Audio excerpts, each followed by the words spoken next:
Welcome to the मंजिल ICS. विद्यार्थी मित्रांनो, आज आपण MPSC 2025साठी लोकसत्ता न्यूजपेपर कशा पद्धतीने वाचावा हे आपण या व्हिडिओच्या माध्यमातून पाहणार आहे. वर्णनात्मक पद्धतीच्या परीक्षा पद्धतीमध्ये चालू घडामोडींना खूप जास्त महत्त्व आहे. तर सुरुवातीला आपण पाहूया की चालू घडामोडींना काय महत्त्व आहे. तर आपण बघू शकतो की एक्झाममध्ये मोस्टली प्रश्न हे करंट इश्यूच्या आधारे बनवलेले असतात.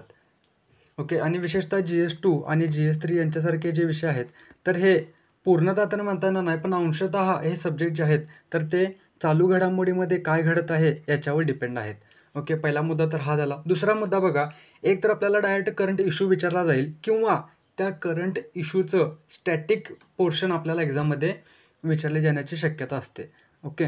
तर हा दुसरा फायदा झाला. तिसरा फायदा आपण पाहू शकतो करंट अफेअर्सचा. करंट अफेअर्समुळं एक्झामिनरला हे समजून येईल की या विद्यार्थ्याला करंट चालू घडामोडीमध्ये काय चाललेलं आहे. हे अर्थातच बघा की हा विद्यार्थी करंटमध्ये ज्या काही घडामोडी घडत आहेत, तर त्याबाबत तो अप टू डेट आहे. एक आपण उदाहरणाच्या माध्यमातून समजून घेऊया. एक विद्यार्थी आहे, ज्याने एक्झाममध्ये असा पॉईंट लिहिला आहे की व्यापार युद्ध. ओके.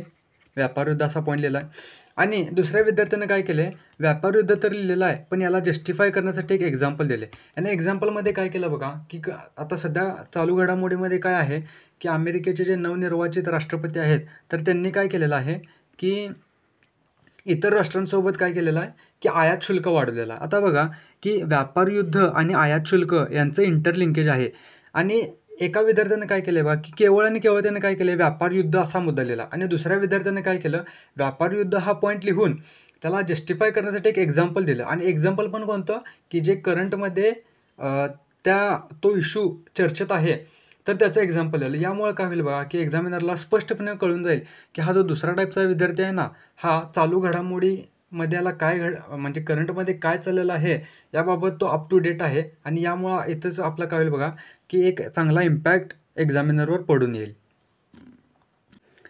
त्यानंतर न्यूजपेपर वाचण्याचा चौथा फायदा काय आहे बघा की आपण दळवी समितीच्या शिफारशी आपण पाहू शकतो. दळवी समिती ती समिती आहे ज्या समितीच्या शिफारशीमुळे MPSCने काय केलं आहे, ऑब्जेक्टिव्हवरून डिस्क्रिप्टिव्ह पद्धतीची एक्झाम घेण्याचं निर्धारित केलेलं आहे. ओके. त्या समितीनं काय म्हटलेलं की जे विद्यार्थी ऑब्जेक्टिव्हची तयारी करतात, तर यामुळं त्यांचे जे ॲनालिटिकल स्किल जे आहे, एखाद्या समस्येकडं पाहण्याचा जो दृष्टिकोन आहे, तर तो त्या पद्धतीने डेव्हलप होत नाही, ज्या पद्धतीनं डिस्क्रिप्टिव्हची तयारी करणाऱ्या विद्यार्थ्यांचं ॲनालिटिकल स्किल डेव्हलप झालेलं असते. एक आपण उदाहरण बघूया की बघा की आपण MPSCतून समजा एक DYSP या पदावर म्हणजे त्याची निवड झालेली आहे. आता बघा त्यानं ऑब्जेक्टिव्हची तयारी केलेली असेल, तर त्या पद्धतीचं त्याचं ॲनालिटिकल स्किल डेव्हलप झालेलंच नसते. कारण की बघा की पोलीस हे पोलिसांचं काम आहे पोलिसिंग करणे. पण पोलिसिंग आणि सोसायटी हे इंटरलिंक्ड आहेत. पण बघा सोसायटी हा ऑब्जेक्टिव्हची तयारी करत असताना सोसायटी हा आपण इन डिटेलमध्ये किंवा इन डेप्थमध्ये पाहतच नाही. ॲक्च्युअली क्राईम आणि सोसायटी हे इंटरलिंक्ड आहेत. जेव्हा तुम्ही डिस्क्रिप्टिव्हची तयारी करणार ना, तेव्हा तुमचे इंटरलिंकेजेस अजून जास्त काय होतील की उलगडत जातील. ओके. त्यामुळे बघा की डिस्क्रिप्टिव्हच्या तयारीतून विशेषतः न्यूजपेपरच्या वाचनातून आपलं काय होईल, एक ॲनालिटिकल स्किल चांगल्या पद्धतीचं डेव्हलप होत जाईल. तर चला आपण आपल्या व्हिडिओची सुरुवात करूया. यामध्ये आपण काय पाहणार आहे बघा की लोकसत्ता जो न्यूजपेपर आहे, तर तो आपल्याला 30 ते 35 मिनिटामध्ये कशा पद्धतीने व्यवस्थितपणे वाचता येईल हे आपण या व्हिडिओमध्ये पाहणार आहे. त्यानंतर त्याच्या नोट्स कशा पद्धतीने बनवाव्यात जेणेकरून आपल्याला सिलेबसचे जे इंटरलिंक आहे तर ते करणं सोपं बनेल. तर चला स्टार्ट करूया. न्यूजपेपर वाचनाची सुरुवात करण्याआधी आपल्याला काही प्री रिक्वेसिट म्हणजे काही गोष्टी आपल्याला माहीत असणं गरजेचं आहे. तर त्यातली पहिली गोष्ट बघा की आपल्याला सिलॅबस माहीत असणं गरजेचं आहे. अन्यथा काय होईल बघा की आपल्याला जर का सिलॅबस माहीत नसेल, तर आपण पहिल्या पानापासून ते लास्ट पेजपर्यंत सगळ्या न्यूज वाचत जाणार आणि जे की गरजेचं देखील नाही. आपल्याला बघा 30 ते 35 मिनिटामध्ये न्यूजपेपर वाचायचा आहे आणि उर्वरित जो आपला वेळ आहे, तर तो आपल्याला स्टॅटिक पोर्शन कव्हर करण्यामध्ये, ऑप्शनल सब्जेक्ट कव्हर करण्यामध्ये आपल्याला तो वेळ खर्च करायचा आहे. तर बघा आपल्याला कमी वेळेत जर का व्यवस्थितपणे न्यूजपेपर वाचायचा असेल तर आपल्याला सिलॅबस माहीत असणं गरजेचं आहे. ओके.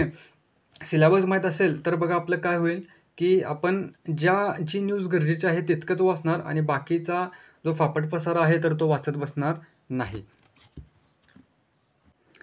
तर पहिली न्यूज पहा, शास्त्रीय मूल्यमापनामुळे चांगल्या कामासाठी स्पर्धा, अशी न्यूज. आता बघा हेडलाईन वाचून तर मला हे समजत नाही, की हा टॉपिक कशाशी रिलेटेड आहे.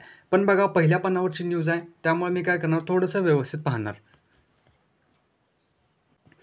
पुढे जाण्याआधी बघा, की एक गोष्ट अजून एक लक्षात घ्या, की आपल्याला नोट्स काढत असताना ना वहीचे आपल्याला काही भागामध्ये त्याचं विभाजन करणं गरजेचं आहे. तर जास्त GS2 आणि GS3साठी आपल्याला जास्त पाने लागतील. समजा तुम्ही 200 पानांची वही घेतलेली असेल, तर त्यातील जवळपास निम्मे पानं हे आपल्याला म्हणजे 50 पानं GS2साठी, 50 पानं GS3साठी सोडणं गरजेचं आहे. कारण की GS2 आणि GS3 हे मोस्टली काय आहेत, करंट अफेअर्स बेस्ड सब्जेक्ट आहेत. तर बघा आपण समजा मी काय केलं, स्टार्टिंगची पानं मी काय केलीत, की पॉलिटीसाठी दिलीत. ओके. आणि त्यानंतरची पानं इकॉनॉमीसाठी दिलीत.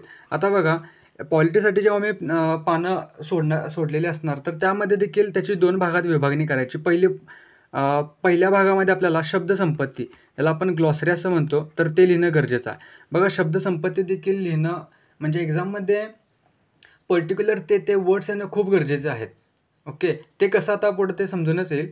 शब्दसंपत्ती. आता बघा शब्दसंपत्ती आपण नमूद करण्यासाठी या पिवळ्या रंगाच्या हायलायटरचा वापर केलेला आहे आणि इतर ज्या गोष्टी आहेत, फॅक्ट असतील, कारण, परिणाम, उपाय असतील, तर ते नमूद करण्यासाठी आपण या निळ्या रंगाच्या हायलायटरचा वापर केलेला आहे. यामुळे काय होईल बघा, की तुमची शब्दसंपत्ती देखील डेव्हलप होत जाईल आणि दुसरं म्हणजे न्यूजपेपरमधून जे आपल्याला त्याचा जो क्रक्स आहे किंवा एक्झाममध्ये जे आपल्याला मुद्दे लिहायचे आहेत, तर ते देखील आपल्याला लिहिता येणं सोपं जाईल. तर या पद्धतीनं तुम्ही काय करा, की शब्दसंपत्तीसाठी थोडी पानं आणि उर्वरित जे कारण, परिणाम, उपाय असतील किंवा इतर जो डेटा आहे, तर तो लिहिण्यासाठी थोडी पानं सोडणे गरजेचं आहे.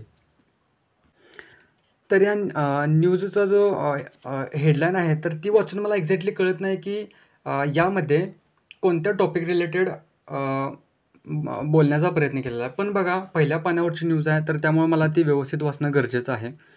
मला या ठिकाणी एक शब्द दिसून येतो, समतोल प्रगती.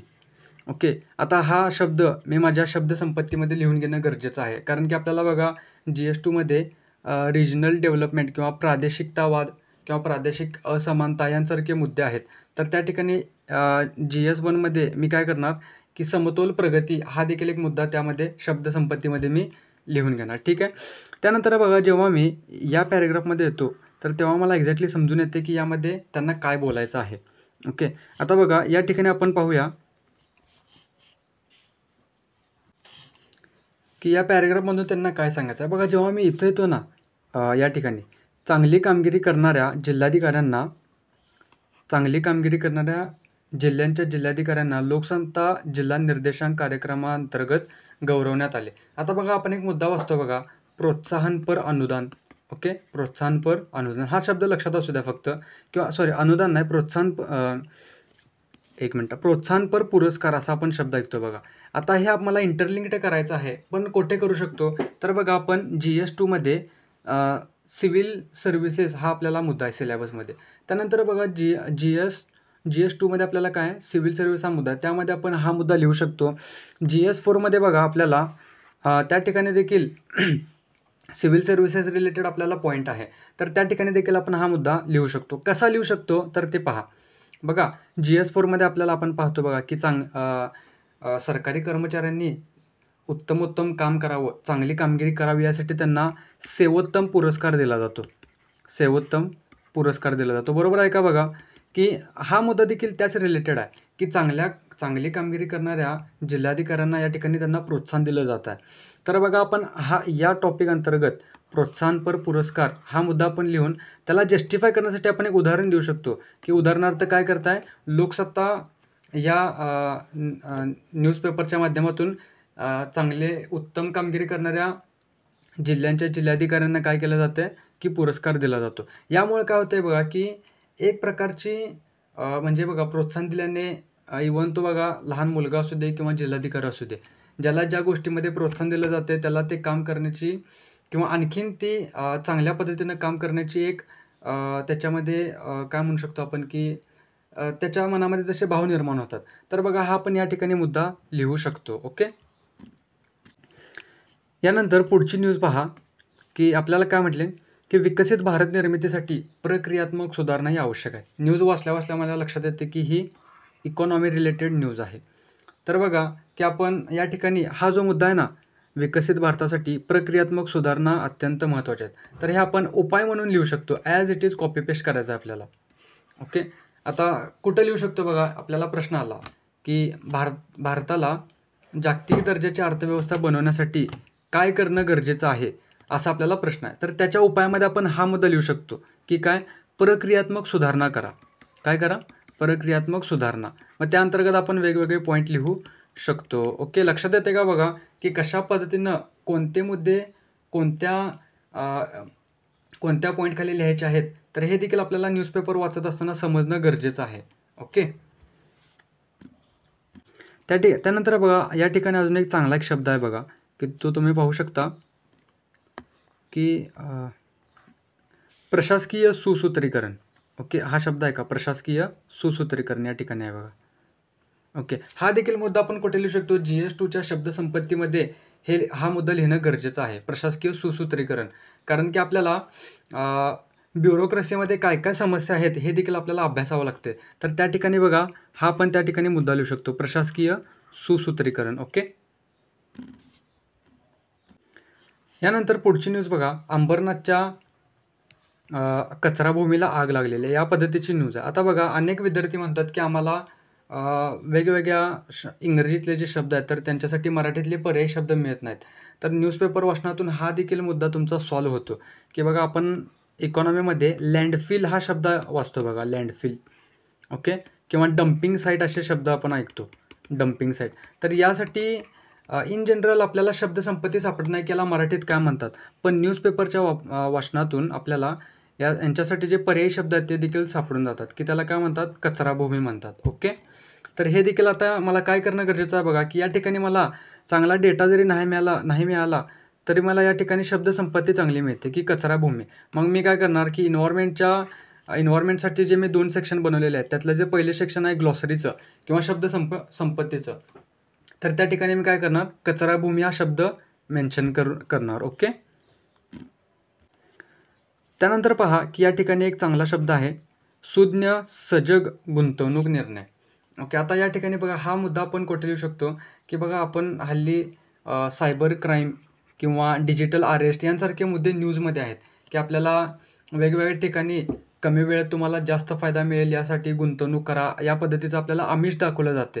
तर आपल्याला एक्झाममध्ये प्रश्न विचारला जाऊ शकतो, की या पद्धतीच्या फसवणुकीपासून वाचण्यासाठी काय कराल किंवा काय करणं अपेक्षित आहे? तर त्या ठिकाणच्या उपायामध्ये असे जे शब्द आहेत ना, तर ते लिहिणं गरजेचं आहे, की सुज्ञ सजग गुंतवणूक निर्णयासाठी नागरिकांना सक्षम बनवणे. ओके. त्यानंतर बघा आपल्याला या ठिकाणी रेवडीच्या पुंगीने मंत्रमुग्ध असा हा मुद्दा या ठिकाणी दिलेला आहे. आता यामध्ये बघा, की एक शब्द आहे जबाबदार राज्यकर्ते. ओके. तुम्ही पाहू शकता हा जबाबदार राज्यकर्ते. तर तो देखील आपण मुद्दा कुठे लिहू शकतो? GS2मध्ये, GS4मध्ये, याच्या शब्दसंपत्तीमध्ये हे आपण नोट डाऊन करू शकतो. त्यानंतर पुढचा मुद्दा बघा, की आपल्याला वारंवार न्यूजमध्ये असते बघा, की रेवडी संस्कृती. काय शब्द न्यूजमध्ये? त्याचा हा मुद्दा होता, रेवडी संस्कृती. ओके. ज्यामध्ये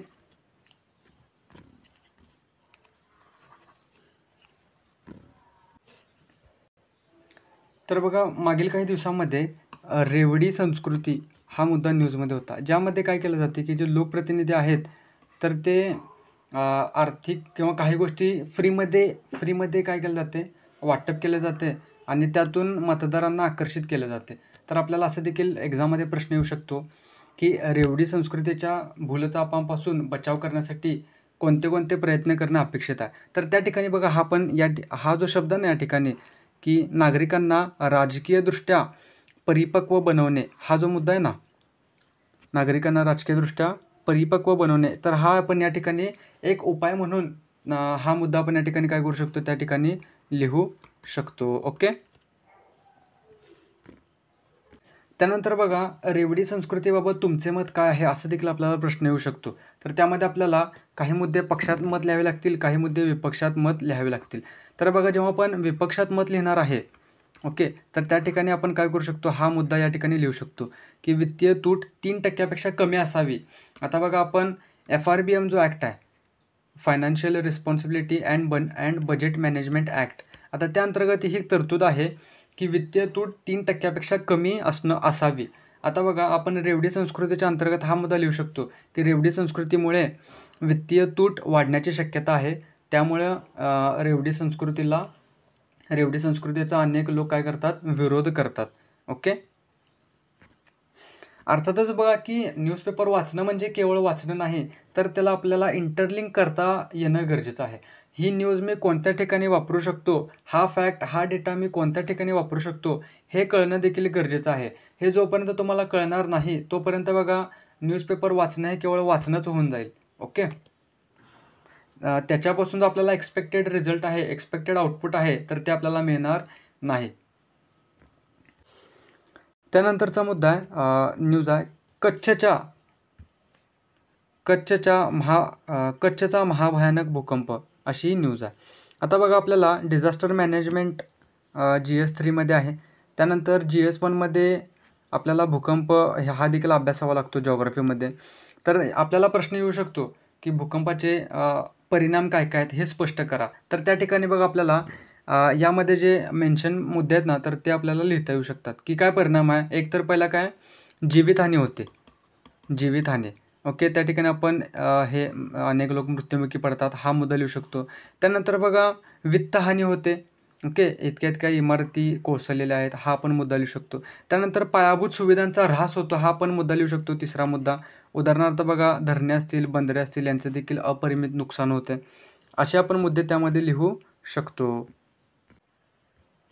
त्यानंतर बघा, हा एक मुद्दा या ठिकाणी चांगला आहे, की यामध्ये काय म्हटलं आहे बघा, सज्जनांची निष्क्रियता ही दुर्जनांच्या सक्रियतेपेक्षा अधिक घातक आहे. आता बघा, हा मुद्दा आपण कुठे लिहू शकतो, की एस्सेमध्ये लिहू शकतो बघा, एस्सेमध्ये. कारण की एस्सेमध्ये देखील आपल्याला कारण परिणाम उपाय लिहायचे असतात. आणि जेव्हा उपाय लिहितो, तर त्या ठिकाणी आपल्याला जे काही इंडिव्हिज्युअल लेवलला जे काही उपाय करायचे आहेत, तर त्या ठिकाणी आपण हा मुद्दा एक टायटल म्हणून लिहू शकतो. आणि त्याच्याखाली इंडिव्हिज्युअल लेवलला आपण काय काय करणं गरजेचं आहे ते आपण या ठिकाणी लिहू शकतो. ओके.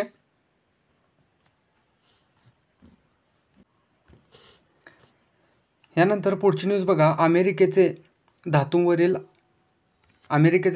आयात शुल्क लागू. आता या ठिकाणी बघा, जो आपण ट्रेड वॉर किंवा व्यापार युद्ध हा जो मुद्दा वर डिस्कस केलेला, त्या रिलेटेड आपल्याला बेस्ट एक न्यूज आपल्याला या ठिकाणी मिळालेला. आता बघा, यामध्ये काय केलेलं आहे बघा, अमेरिकेने काय केले, की 28 अब्ज डॉलरचे कर लागू केलेले आहेत. आणि याला प्रत्युत्तर म्हणून युरोपीय संघाने देखील काय केलेलं आहे, 26 अब्ज युरोचं काय केलेलं आहे, की कर लावलेले आहेत. अर्थात बघा, ट्रेड वॉरमध्ये काय केलं जाते, की एक देश कर लावतो, त्याला प्रत्युत्तर देण्यासाठी दुसरा देश देखील कर लावतो. ओके, यालाच आपण ट्रेड वॉर म्हणतो. आणि याला प्रूव्ह करण्यासाठी, याला जस्टिफाय करण्यासाठी हे देखील एक एक्झाम्पल म्हणून आपण पेपरमध्ये आपण कोट करू शकतो. ओके. त्यानंतर बघा, या ठिकाणी असा मुद्दा आहे, की मंदिरांच्या जतन आणि संवर्धनासाठी 2021च्या अर्थसंकल्पात 101 कोटी रुपयांची तरतूद केलेली आहे. आता तुम्ही मला सांगा, की हा मुद्दा आपण ॲज इट इज कोट करू शकतो. कारण का बघा, कोट करू शकतो, आपल्याला GS1मध्ये आर्ट अँड कल्चर आहे. GS1मध्ये काय, आर्ट आणि कल्चर आहे. आता आपल्याला जेव्हा असा प्रश्न येईल, की गव्हर्नमेंटचे इनिशिएटिव्ह काय आहेत, किंवा कल्चरच्या कन्झर्वेशनसाठी, संस्कृतीच्या संवर्धनासाठी गव्हर्नमेंटने कोणकोणते इनिशिएटिव्ह घेतलेले आहेत, तर त्या ठिकाणी आपण हा मुद्दा लिहू शकतो, की काय केलेलं आहे, 101 कोटी रुपयांची अर्थसंकल्पीय तरतूद या ठिकाणी केलेली आहे. लक्षात येते का बघा, की मला तुम्हाला काय सांगायचं आहे. त्यानंतर पुढची न्यूज बघा, की न्यूज वाचल्या माझ्या हे लक्षात येणं गरजेचं आहे, की ही न्यूज कोणत्या टॉपिक रिलेटेड. आता बघा, कुपोषण, आपल्याला या ठिकाणी कुपोषणाबद्दल काहीतरी यामध्ये माहिती दिलेली आहे. तर कुपोषण कुठे आपल्याला GS2मध्ये आहे, कारण की GS2मध्ये हेल्थ हा टॉपिक आहे. आणि हेल्थ अंतर्गत कुपोषणचा देखील आपण त्यामध्ये अभ्यास करतो. या ठिकाणी अजून एक गोष्ट लक्षात घेण्यासारखी अशी आहे, कुपोषण म्हणजे केवळ पोषणाचा अभाव असं नाही, तर अतिरिक्त पोषण किंवा आपण आपल्या साध्या भाषामध्ये हा व्यक्ती जाड आहे किंवा हा व्यक्ती लठ्ठ आहे, ओके, किंवा जाड लठ्ठ व्यक्तींना देखील काय म्हटलं जातं, कुपोषित म्हटलं जाते. लक्षात येते का बघा, कुपोषित म्हणजे एकदम सडपातळ आहे, ओके, किंवा ज्याला व्यवस्थित पोषण मिळत नाही, केवळ यालाच कुपोषित म्हणतात. आजपर्यंत आपल्याला एवढंच माहीत होतं. पण लठ्ठ आणि म्हणजे जास्त वजन असलेल्या व्यक्तींना देखील कुपोषित म्हटलं जाते, ओके. आता यामध्ये बघा आपल्याला काय करायचं आहे, की जेव्हा कुपोषण संदर्भात आपल्याला एक्झाममध्ये काय होईल, की प्रश्न विचारला जाईल, तर त्या ठिकाणी आपण बघा काय करू शकतो. यामध्ये बघा काय म्हटलेलं आहे, की लँडसेनच्या अहवालानुसार भारतामध्ये 18 कोटी लोक काय आहेत, 18 कोटी लोक स्थूल आहेत. हा आपण मुद्दा कुठे लिहू शकतो, की इंट्रोमध्येच लिहू शकतो, की इंट्रोमध्येच लिहिल्यामुळं काय होईल, की एक्झामिनरला कळून जाईल, की ह्यानं काय केलेलं आहे, की वेगवेगळ्या संस्थांच्या अहवाल देखील लिहिलेला आहे, ओके. त्यानंतर बघा म्हणजे या लेखामध्ये लठ्ठपणाची कारणे देखील नमूद केलेली आहेत. तर ती कारणे कोणती आहेत, हे आपण ॲज इट इज एक्झाममध्ये कॉपी पेस्ट करू शकतो. पहिला कारण काय आहे, चुकीचा आहार आहे. दुसरं कारण काय आहे, बेजबाबदार जीवनशैली आहे. त्यानंतर बघा तिसरं कारण काय आहे, की तिसऱ्या कारणामध्ये आपण हा मुद्दा लिहू शकतो, की व्यायामाचा अभाव, ओके. चौथ्या कारणामध्ये आपण काय लिहू शकतो, की बैठी जीवनशैली आहे, की IT सेक्टरमध्ये लोकांचा कल वाढत आहे, बैठी जीवनशैली आहे, त्यामुळे लठ्ठपणा वाढत आहे. अजून कारणे काय आहेत बघा लठ्ठपणाची. लठ्ठपणाच्या कारणामध्ये अजून आपण हे देखील लिहू शकतो, की पाकीटबंद पदार्थ जे आहेत, ओके, पॅक्ड फूड प्रोडक्ट जे आहेत, तर त्यांच्या वापरातून लठ्ठपणा वाढतो. त्यानंतर बघा किती सुंदर पद्धतीने यांनी काय केलेलं आहे बघा, की लठ्ठपणा आणि इकॉनॉमी म्हणजे हेल्थ आणि इकॉनॉमी यांचं इंटरलिंकेज केलेलं आहे. तर बघा यामध्ये त्यांनी काय म्हटलेलं आहे, की मनुष्यबळ निरोगी राहिले नाही, या ठिकाणी आपण बघू शकतो. मनुष्यबळ निरोगी राहिले नाही तर त्याचा अर्थव्यवस्थेवर विपरीत परिणाम होणार. कारण कसं बघा, की जर का लोक सारखे आजार पडू लागले, तर गव्हर्नमेंटचा जो हेल्थ सेक्टरवर खर्च आहे ना, तो देखील वाढेल. अर्थात बघा या ठिकाणाहून तुम्हाला इंटरलिंकेजेस समजून येतात का बघा, की हेल्थ आणि इकॉनॉमी यांचं इंटरलिंकेजेस कशा पद्धतीनं आहे. हाच फायदा आहे न्यूजपेपर वाचण्याचा, की आपल्याला इंटरलिंकेजेस देखील जमत जाते. आणि डिस्क्रिप्टिव्ह पॅटर्न म्हणजे इतर काही नाही, तर फक्त आपल्याला सब्जेक्टचं इंटरलिंकेजेस करायचे आहेत. ज्याचा अभ्यास कमी आहे, पण त्याला इंटरलिंकेजेस व्यवस्थितपणे जमतात, तर तो देखील फर्स्ट अटेम्प्टमध्ये पोस्ट मिळवू शकतो, ओके. फक्त आपल्याला इंटरलिंकेजेस कोणता मुद्दा कोठे वापरायचा आहे हे कळालं ना ज्याला, तर त्याच्यासाठी ॲन्सर राईट करणं हे काही अवघड नाही. आय होप की तुम्हाला हा व्हिडिओ आवडला असेल. व्हिडिओ आवडला असेल तर नक्की आपल्या चॅनलला सबस्क्राईब करा. इतर विद्यार्थ्यांपर्यंत पोहोचवा यासाठी तुम्ही त्यांच्यासोबत हा व्हिडिओ शेअर देखील करा. Thank you.